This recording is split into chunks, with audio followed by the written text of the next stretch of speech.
Hey booktubers, I know it has been quite a while since I've made a video. And let's see, what have I been doing? Well, I have been reading some. I just haven't been, really felt like making a video lately. I don't know why. I know a couple of you have seen my chipmunk videos. They were so cool. They were right outside the window and I just couldn't help it. I had to film them. But, or I guess it's not really film, it's like video, we'll just say take pictures of them, I don't know. But I have, what am I currently reading right now? I have like 4 books going and it's getting like way too much. But anyway, I'm still reading The Count of Monte Cristo. I put that on hold for a while because other books have been getting in the way. So let's see, what else am I reading?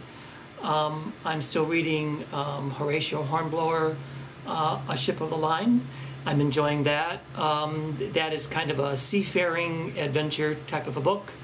And this particular one, I think there's a series of 11 in the Horatio Hornblower books. And this is number 2. And this is more about like the ships themselves.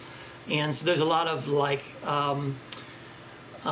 old ship terms in it that I don't really understand, but the book is still very good. You get a gist of what's going on, and the adventures, of course, are good.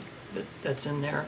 I have a bunch of books that I have purchased over the last month or so, and I have, let's see here. Yeah, I have a lot of books on my Sony e-reader. I don't know what you can see there. I have Clan of the Cave Bear on there too. I also, what I've been doing is, even though I have like hardcover books, I've been taking the pictures like off of Google and stuff, changing them to grayscale, and putting them on what they call the screensaver on this.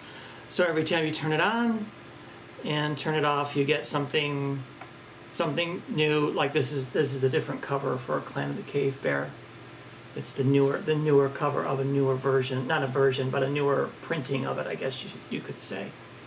But which I still have not started yet, but whatever. I have a bunch of books. Yes, I even still have lots of hardcovers. That's one pile.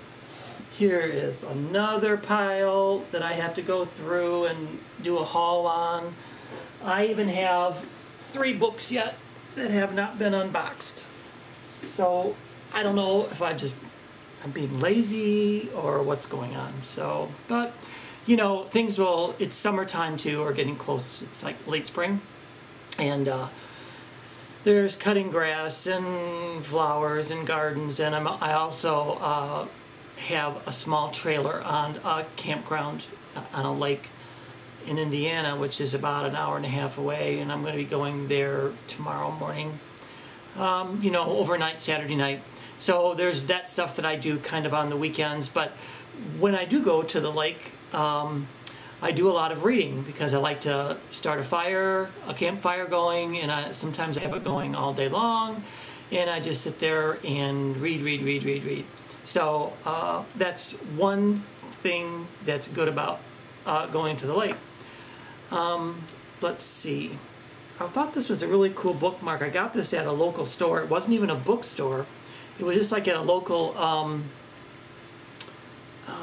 general store, if you will. They have everything in there.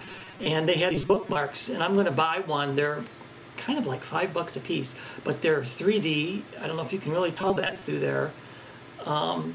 And they had several different kinds.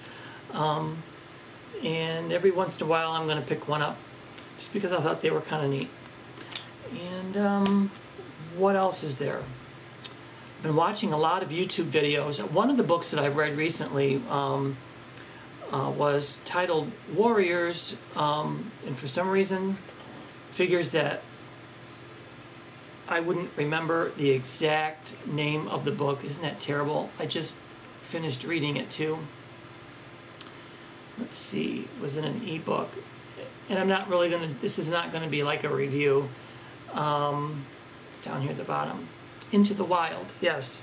And that's the first book in the Warriors series, and it is about these cats. And you're thinking, cats? Yeah, it's a middle grade book, and there is like a couple different series of these books. There's like the original series, and they came out later with more different series in them. Now, like there's like 3 or 4 different series and all kinds of supplemental books that go with it. And what got me interested in it was a channel called TheDougieowner, and he seems to know a lot about these books. And I was watching some of his videos and thought, well, I'm going to try this, and to tell you the truth, I really enjoyed it. So I'm going to go get on to the next book in the original series, which is Warriors, Fire and Ice is the second book. And I'm going to be reading that too. So if you're interested in some middle grade books, these are about cats and clans of feral cats, they would call them. And they have all kinds of code and different names for different levels of where they're at, or different jobs that they do in their clan. And of course there's wars and things between the clans that's going on, and it's really interesting for a bunch of talking cats. But well, they talk to each other, of course. They don't talk human. They talk, or they're written in human, so you can understand it, but they sort of meow to each other. It sounds really silly, but it's really good. So what else do I want to babble about? Golly, I can't think of too much else. So I've got some books to haul. Not sure when I'm going to get to all that. I've read Warriors Into the Wild. I'm reading Gone by Michael Grant right now.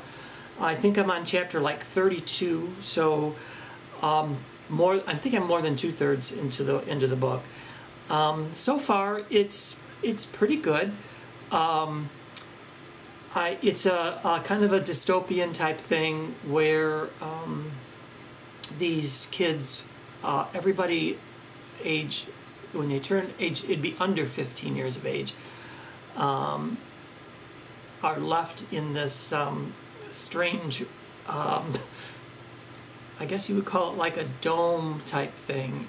Everybody 15 and above has disappeared, and they just disappeared like I was talking to you right now, and I would just disappear. And it's an interesting premise. The characters so far, and the Chapters Book Club is reading this book, and as a club, and it sort of just got finished. But I'm falling behind, of course. In any case, the characters are somewhat flat in the book, whereas it's like you care about the characters, but you don't really associate with any of them. I wish I could think of the right words. A lot of you guys do so much better at the right words to say, but it's not like you're not connecting with them. And if someone were to disappear, like they turn 15 and they disappear, it's like, oh well, there goes another one. It's not like you really care all that much. And I wonder how authors do that, because there are many books where you really get involved with the character, and it's like, golly, I don't want that. Like, for example, Dumbledore, I would imagine most of you all know that, at the end of the 6th book, something happens to him, and you care deeply about that. And why is that? I mean, differently from, say, the characters in the Michael Grant book, what does the author do to make the characters more believable, more of a connection to them? I don't know. I don't know how they do that, but yet somehow you get absorbed into them just by the different styles of writing that they do. So it's probably an interesting topic video. Maybe for more of you author types that are out there to answer. How do you actually make people care about your characters and what happens to them? Versus maybe some other books where you don't really care too much about what happens to them. It's why is there a lack there? Okay, I've babbled long enough. So hopefully I'll see you guys soon. maybe with hauling some of these books. So see ya. Bye.